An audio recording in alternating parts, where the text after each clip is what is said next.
My Lecture, My Husband by Kitty Licious.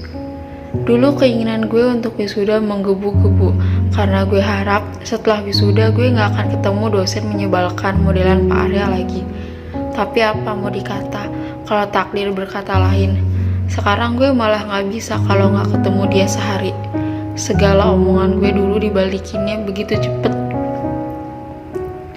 Di saat nama gue disebut dengan gelar sarjana yang mengikuti di belakangnya, gue cuma bisa tersenyum dan mengingat-ingat semua perjuangan gue selama 3,5 tahun ini.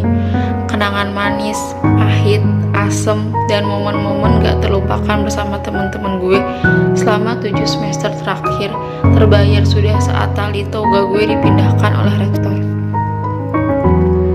Di saat nurunin tangga podium, gue bisa melihat tatapan suami gue yang gak terlepas dari gue. Duduknya bahkan semakin menegak sampai gue kembali duduk ke kursi gue karena ia khawatir jika gue hiperaktif dan terjatuh. Dunia perkuliahan mengajarkan gue banyak hal, dari mulai tinggal jauh dari orang tua dan hidup mulai mandiri, bertemu dengan jenis orang dengan sifat dan latar belakang yang lebih beragam, bertemu dengan berbagai jenis dosen, termasuk suami gue. Semua mengajarkan gue lebih jauh akan kehidupan, akan dunia yang gue pandang dengan sempit sebelumnya. Setelah serangkaian prosesi yang cukup lama dan membuat gue bosan, akhirnya acara selesai juga. Dan kita bisa mengabadikan momen ini bersama teman-teman gue untuk foto bareng. Meskipun nantinya kita pasti akan terpisah jarak dan waktu karena kesibukan masing-masing. Dengan adanya foto membuat momen ini akan abadi. Gue gak tahu kenapa, tapi gue sedih, kata gue yang membuat mereka semua serempak memeluk gue. Lepas engap, kayak Teletubbies aja lo pada pelukan, protes Juana yang membuat yang lain mundur. Sebobrok-bobroknya kami termasuk dalam jajaran yang sudah cepet. Itu karena kami saling menyemangati satu sama lain selama ini, termasuk Kelvin, Hanif, dan Altan yang sedikit agak-agak. Gue pasti bakal kangen kalian, kata Rara yang membuat sesagukan. Ini kan harusnya hari bahagia, kok nangis sih, kata Iim dengan mata yang berkaca-kaca. Justru abis ini perjuangannya nyari kerja lebih susah tahu, kata Hanif sambil menoyor kepala Altan. Hanya Juna yang tidak berada di tengah-tengah kami, karena dia ditransfer ke negara asal oleh orang tuanya. Dan hubungan LDR-nya dengan Juana gak berjalan mulus. Mereka sudah mau akhir sekarang, tapi teman-teman gue gak pernah membahas soal ini lebih jauh lagi, karena menurut Im, pasangan Double J itu tidak mendapat restu dari pihak orang tua Juna dan kakak Juana. Bagaimanapun, akhirnya gue harap Juana menemukan pasangannya dan berbahagia. Parah lu Nif, kan kasihan, kata Juana sambil mengusap kepala Altan yang membuat Altan tersenyum senang. Semoga aja Juana cepat sadar kalau ada orang lain yang bisa membuat dia bahagia juga. Kenapa anak FK pada bubar duluan deh, tanya Kelvin heran. Pasalnya toga dengan strip warna hijau khas lambang anak kedokteran hanya sedikit yang berkeliaran. Dan gue juga gak menemukan sosok Kara lagi setelah dia dipanggil ke podium untuk wisuda tadi. Mereka lusa kan udah mulai koas. Lo gak tahu emang, tanya Yuda yang dijawab gelengan oleh Kelvin. Banyak yang dapat di rumah sakit luar kota juga, makanya langsung pada ribet balik, jelas Altan. Kara gimana? Tanya gue spontan. Kara masuk ke gelombang yang dikirim keluar kota Git. Kemarin gue lihat dia update Instagram, jelas Rara. Gue emang jarang membuka platform media sosial setelah kematian ibu mertua gue dan acara bulan madu waktu itu. Jadi gue termasuk ke golongan orang yang kurang update. Serius loh, tanya gue yang dijawab anggukan oleh dia. Gak lama Kelvin membuka handphonenya dan menunjukkan foto yang Iim maksud sebelumnya. Gue belum pisah sama dia secara baik-baik. Ini jadi beban buat gue. Menurut kalian gimana? Tanya gue bingung. Temuin dia, akhirin semuanya. Dari yang gue lihat lo berdua tuh masih ada yang ngeganjel tahu, kata Hanif. Weh, dia live IG, kata Kelvin histeris yang membuat kami semakin merapat. Di layar HP milik Kelvin terlihat Kara yang masih memakai kemejanya untuk wisuda tadi, sedang menarik kopernya dengan senyuman khasnya. Komen, tanya di mana? Kata Altan yang membuat Kelvin menarik HP-nya dan mengetik. Kita lihatnya gimana? Kalau kelewatan jawab. Dan dia gimana? Protes Rara. Pakai HP kamu sayang, lagi genting gini, okonnya ilangin dulu, tipe Kelvin. Akhirnya Rara membuka handphonenya dan membuka aplikasi Instagram. Di layar, Kara sedang menjawab pertanyaan orang-orang, terutama adik tingkat yang mengucapkan selamat. Gue di stasiun, Vin, jawab Kara. Gas brother, kata Alvin sambil menarik gue. Woi, izin dulu sama lakinya, teriak Yuda. Di jalan aja, Para belum tentu mengerti istrinya gegana gara-gara belum putus secara baik-baik, kata Altan. Kami akhirnya sampai stasiun dengan menggunakan mobil Kelvin dan juga Altan. Gak lupa kami melepas toga kami sebelum masuk stasiun. Meskipun kebaya dan jas yang kami gunakan tetap terlihat mencolok. Telepon Gih, kata Altan yang langsung membuat Hanif mengambil handphonenya dan menelepon Kara. Git, pelan-pelan aja, jangan buru-buru, kata Iim memperingati. Kalau Iim digandeng Yuda, Rara digandeng Alvin, dan Juana digandeng Altan karena jalan mereka yang sedikit susah akibat memakai rok. Gue bertahan dengan Hanif. Begitu kita melewati toilet laki-laki, saat itu pula bertepatan dengan Kara yang baru keluar dari toilet. Inggit, tanya Kara kaget. Kamu kenapa kesini? Tanya Kara bingung. Boleh ngomong sebentar? Tanya gue yang dijawab anggukan sama Kara. Gue pun melepaskan tangan Hanif dan perlahan berjalan meninggalkan teman-teman gue ke arah lorong yang lebih sepi. Kara menahan lengan gue dan membawa tangan gue untuk menggandeng tangannya, untuk membantu gue berjalan dengan hak yang cukup tinggi, tapi tetap membuat pegal ini. Dia selalu tahu apa yang gue butuhin tanpa gue memintanya. Aku tahu aku salah karena gak pernah bilang akan perjodohan aku ke kamu sebelumnya, sampai kamu tahu sendiri dan terluka lebih parah. Aku juga tahu aku mungkin gak pantas ngomong kayak gini karena aku udah nyakitin kamu lebih dari siapapun. Tapi aku cuma mau bicara masalah ini agar semua beban dan rasa berdosa aku berkurang. Aku benar-benar minta maaf untuk semuanya, Kara, kata gue dengan berkaca-kaca. Kara menyungkikan senyuman seperti biasanya, dan dia juga membenarkan rambut gue yang sedikit berantakan. Aku udah maafin kamu.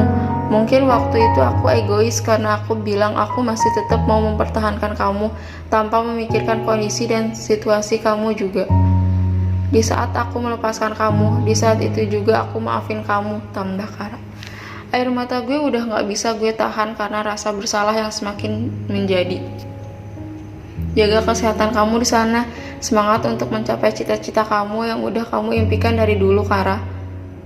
Doain aku semoga semuanya lancar ya. Makasih udah nemenin aku di masa-masa kuliah aku.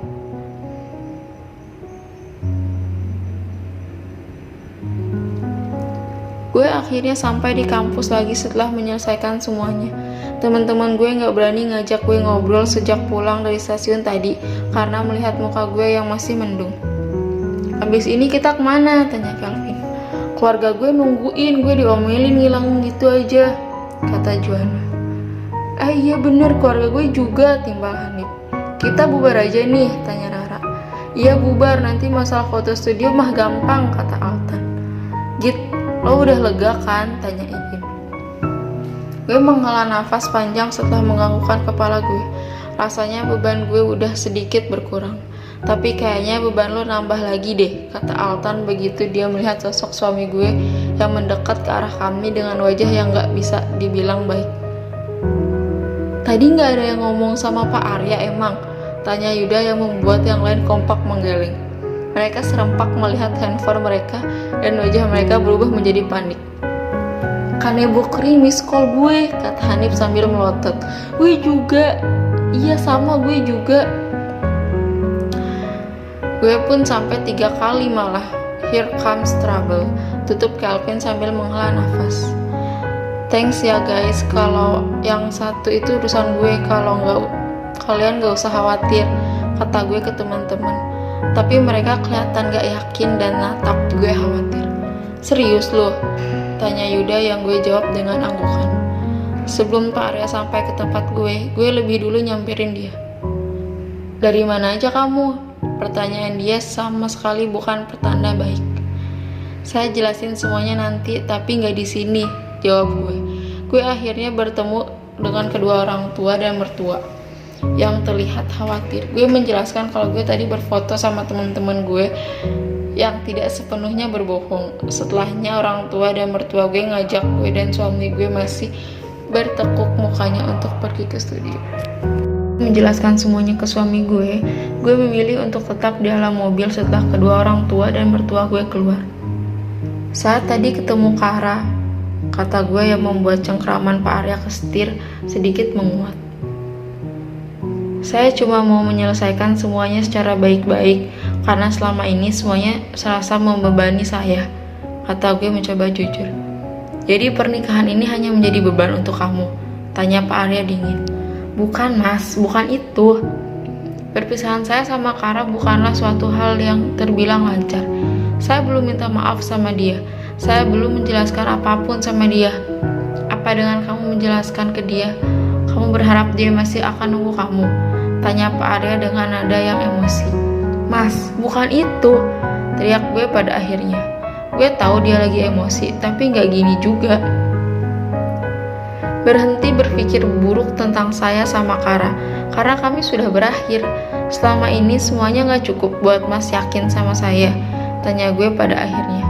Saya udah nyerahin semuanya mas, semua. Jadi tolong mengerti kalau saya cuma berniat mengakhiri semuanya sama Kara. Karena saya... Gue melihat Pak Arya menantikan kelanjutan kalimat gue, tapi gue menggigit bibir gue karena gue terlalu malu untuk mengungkapkannya. Gue menelan ludah secara kasar dan menghela nafas. Gue gak bisa melanjutkan kalimat gue karena dia membuka sabuk pengaman gue secara tiba-tiba dan membangkut bibir gue dengan sedikit menuntut. Dia baru melepaskan bibir gue setelah gue memukul dadanya karena kehabisan nafas. Berhenti nyebut nama dia di depan saya karena saya gak suka, kata Pak Arya dengan penuh penekanan. Karena saya udah cinta sama mas. Seharusnya kalimat itulah yang gue ucapkan, tapi entah mengapa gue gak bisa mengungkapkannya. Sepertinya gue menunggu dia untuk mengungkapkannya lebih dulu. Yuk keluar, ayah, mama sama papa udah nunggu, ajak gue sambil membuka pintu mobil. Tapi Pak Arya lebih dulu bergerak untuk menahannya, sehingga gue gak bisa keluar dari mobil. Lipstik kamu berantakan.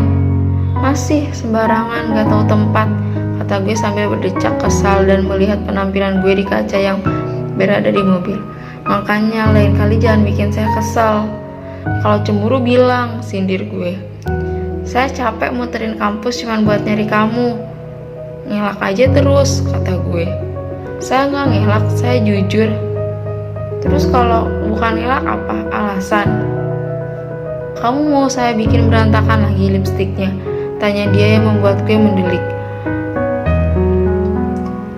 Ketukan di kaca jendela menyelamatkan gue dari perdebatan yang tidak berkesudahan ini. Ayah mertua gue menegur kami untuk segera masuk ke dalam studio.